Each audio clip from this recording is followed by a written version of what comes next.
अस्सलाम वालेकुम, welcome to my YouTube channel Amjad Sulehri. और आज आप लोगों के साथ कुछ इम्पोर्टेंट इंफॉर्मेशन जो है वो शेयर की जाएगी टेस्ट के हवाले से। और उसके अलावा जो लास्ट वीडियो मैंने लगाई थी कि आपकी जो एज है वो इजरा सिलेक्शन में कितना जो है वो असरअंदाज होती है। तो बहुत सारे लड़के हैं जिन्होंने क्वेश्चन भी किए हैं और कुछ लोगों को समझ आई है, कुछ लोग जो है वो उसको समझ नहीं सके कि मैंने किस अंदाज में बात की थी और क्या समझाना चाह रहा था। मैं आज जो है वो उस पे डिटेल से जो है वो आपको समझाने की कोशिश करूँगा। और मार्च का जो सेकंड फ्लाइट है उसके बारे में भी बताता हूँ। और तीसरे नंबर पे जो लड़के कंप्यूटर टेस्ट के लिए सिलेक्ट हुए हैं उनको अपने टेस्ट वाले दिन किन चीज़ों की जो है वो एहतियात करनी होगी वो भी थोड़ा-सा शेयर करूँगा। सबसे पहले जी आ जाएँ फ़्लाइट के शेड्यूल के हवाले से। तो जो जी मार्च की सेकंड फ्रेश लड़कों की जो फ़्लाइट आ रही है वो 11 मार्च को हफ़्ते वाले दिन जो है वो सेकंड फ़्लाइट जो है वो कन्फ़र्म हुई है। और आप लोग जो है वो 13 मार्च को कोरिया पहुँचेंगे और 16 मार्च को जो है वो आप अपनी कंपनियों में जाएँगे। ये मेरी कंपनी के साथ ही एक कंपनी है, तो वहाँ पे एक लड़का जो है वो फ्रेश आ रहा है। तो उसकी कंपनी में जो है वो 16 तारीख का मैसेज आया जी, आप जो है वो वर्कर को रिसीव करने 16 मार्च को आएँगे। तो इसलिए जो है जी वो आप लोगों के लिए गुड न्यूज़ है जी, सेकंड फ्लाइट का भी जो है वो अनाउंसमेंट हो चुकी है। और बहुत सारे लड़के हैं जिनकी अभी तक आईडियाँ जो है वो अपडेट नहीं हुई। उम्मीद है कि आज रात को ही जो है वो आईडियाँ अपडेट हो जाएँगी या फ्राइडे वाले दिन तक जो है वो आपकी आईडियाँ पे जो है वो डेट आनी शो हो जाएगी कि आप जो है वो 13 मार्च को कोरिया में इंटर हो रहे हैं, मुतवक्का डेट जो है वो आ जाएगी। और दूसरे नंबर पे जो कमिटेड वर्कर हैं, उनकी भी जो फ़्लाइट है वो 7 मार्च को या 8 मार्च को पाकिस्तान से चलेगी और 9 मार्च को जो है वो कोरिया पहुँचेगी। उनकी भी जो ये फ़्लाइट है ये भी कन्फ़र्म है। बाकी जी जो ऐज के हवाले से चीज़ें थी वो मैं आप लोगों को थोड़ा-सा समझाने की कोशिश करता हूँ। मैंने जो ऐज के हवाले से बात की थी कि 30 साल से जो कम ऐज वाले हैं उनकी सिलेक्शन ज़्यादा होती है। तो उसका मतलब ये था कि 30 साल के अंडर जो लोग होते हैं उनकी सिलेक्शन की जो रेशो होती है, परसेंटेज होती है, वो ज़्यादा होती है। वो बहुत सारे लोग ये समझना शुरू हो गए थे कि 30 साल के बाद वालों के जो है वो वीज़े नहीं आते, ऐसा नहीं होता। 30 साल के बाद वालों के भी वीज़े आते हैं। आपकी 35 हो, 38 हो, यहाँ तक कि 2 लड़के ऐसे हैं जिनकी एक की 42 और एक की 43 जो है वो एज थी। तो उन लोगों के भी जो है वो वीज़े आए हैं और वो कोरिया भी आ चुके हैं।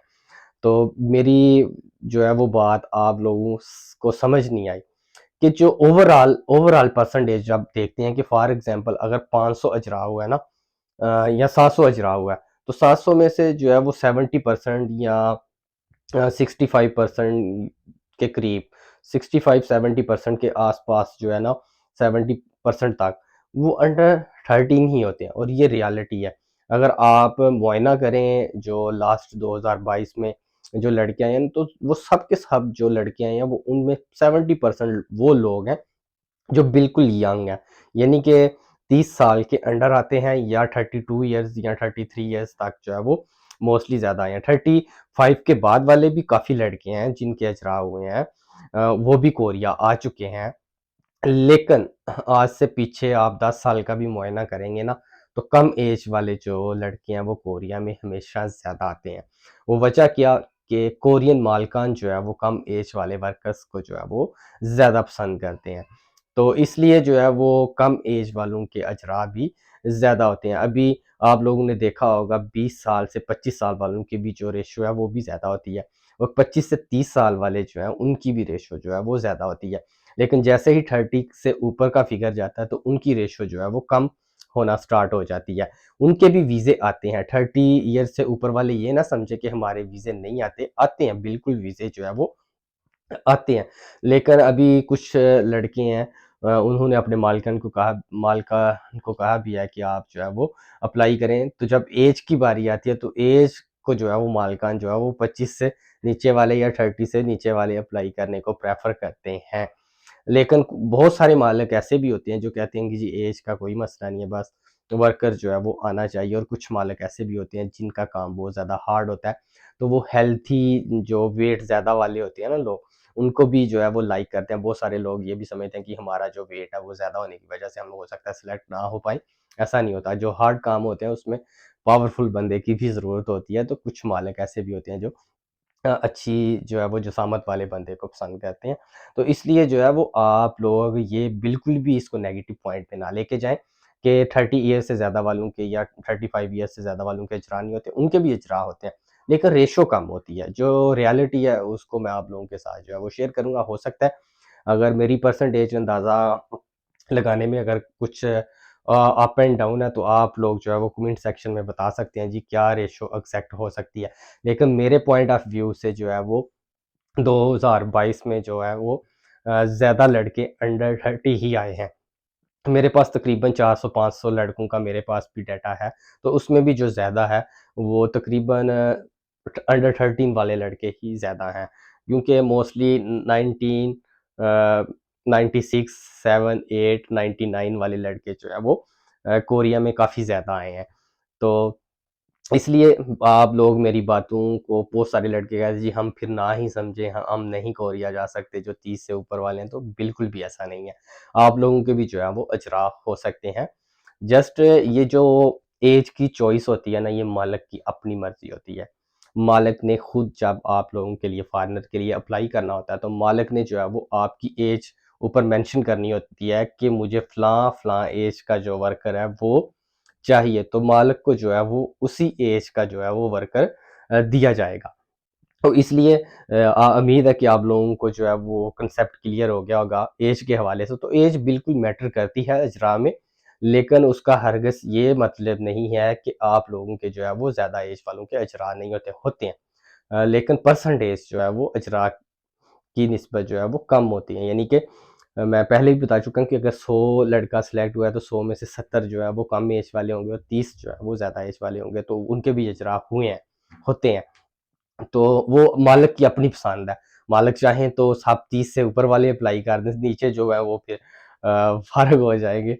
तो इसलिए ये मालिक की अपनी चॉइस है, मालिक ज़्यादा एज वाले भी जो है वो अप्लाई कर सकते हैं, कम वाले भी। लेकिन जो हकीकत है वो मैंने आप लोगों के साथ शेयर कर दी। अगर आप लोगों के पास कोई डाटा है लड़कों का 2022 वालों का, तो उसमें चेक करें।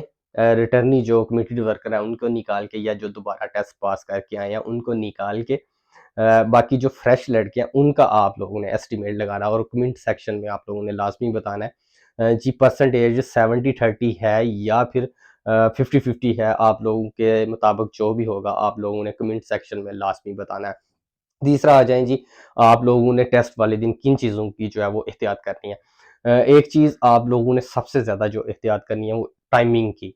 यानी कि आप लोगों के पास अपना जो है वो टेस्ट डेट चेक करने के 2 तरीके हैं। एक एचआरडी की वेबसाइट से आप चेक करते हैं और एक ओईसी की वेबसाइट से। तो आप लोगों ने ये 2 चीज़ों इन दोनों में से एक चीज़ को जो है वो बहुत ज़्यादा गौर से देखना है। कि आया कि दोनों पे टाइमिंग जो है वो सेम है या मुख्तलिफ है। अगर सेम है तो वेल एंड गुड, अगर मुख्तलिफ है तो आपने जो है वो एचआरडी की टाइमिंग को फॉलो नहीं करना, आप लोगों ने ओईसी की टाइमिंग को जो है वो फॉलो करना है। क्योंकि बहुत सारे पहले लड़कों के साथ ऐसा हो चुका है कि एचआरडी की वेबसाइट पे टाइमिंग कुछ और थी और ओईसी की वेबसाइट पे कुछ और थी, तो लड़के जो है वो जिन्होंने एचआरडी से चेक किया हुआ था वो एचआरडी के टाइम के मुताबिक गए, लेकिन उनके जाने से पहले जो है वो टेस्ट स्टार्ट हो चुका था, क्योंकि ओईसी की टाइमिंग जो है वो मुख्तलिफ थी। तो आपने इस चीज़ का लाजमी ख्याल रखना है कि आपकी टाइमिंग जो है वो एचआरडी पे और ओईसी पे सेम है या मुख्तलिफ है। अगर तो सेम है तो फिर आप उसी टाइम के मुताबिक जाएँ और टेस्ट जो है वो वहाँ टेस्ट वाले दिन जो है वो ओईसी जो है वो आप कम से कम 1.5 घंटा पहले जाएँ। अगर आपको 1 घंटे का बोला गया है तो आप 1.5 घंटा वहाँ पे पहले जाएँ। और अपना जो है वो जब आपका 1.5 घंटा रह जाए कंप्यूटर टेस्ट स्टार्ट होने में, तो फिर बुक्स को छोड़ दें। अपने माइंड को जो है वो रिलैक्स करें। अगर आप बुक्स की टेंशन में उलझे रहेंगे तो आप जो है वो जब कंप्यूटर टेस्ट देने के लिए बैठेंगे तो डबल माइंडेड हो जाएँगे। इसलिए अपने दिमाग को 1-2 घंटा पहले रिलैक्स होने दें, उसके बाद जो है वो जाकर आप कंप्यूटर टेस्ट की तैयारी करें। और बहुत सारे लड़के ऐसे हैं कि जो कह रहे हैं जी हमारा नाम वगैरह जो है वो अ, रॉन्ग आ रहा है जब हम चेक करते हैं अपना कि कंप्यूटर टेस्ट किस दिन है। तो वो आप लोग अपने जिस सेंटर में जो है वो रजिस्ट्रेशन करवाई थी वहाँ जाके भी ठीक करवा सकते हैं, या फिर जो है वो आप कंप्यूटर टेस्ट वाले दिन जो है वो 1-2 घंटा पहले जाकर, यानी कि आप ओईसी से वहाँ से भी इस्लामाबाद से भी जो है वो अपना नाम करेक्ट करवा सकते हैं। और उसके बाद जिनकी केएलटी स्लिप गुम हो जाती है वो जल्दी से जल्दी जो है वो इस्लामाबाद ओईसी के दफ्तर जो है वो विजिट करें और वहाँ से अपना जो है वो केएलटी स्लिप दोबारा रीइश्यू करवाएं। तो उम्मीद है कि आप लोगों को ये जो वीडियो है ये पसंद आई होगी, दोस्तों के साथ शेयर करें ताकि जो लोग नए आने वाले हैं उन लोगों तक भी जो ये इंफॉर्मेशन है वो पहुंच सके। तो मेरी वसा कोशिश होती है कि आप लोगों को रियलिटी बयान की जाए और ये जो एज है इजरा के सिलेक्शन में ये बिल्कुल अफेक्ट करती है, हाइट, वेट, ये 3 चीज़ें सबसे ज़्यादा मालिक जो है वो देखते हैं। आपकी एज, फिर उसके बाद हाइट, फिर वेट, ये 3 चीज़ें देखते हैं लाज़मी।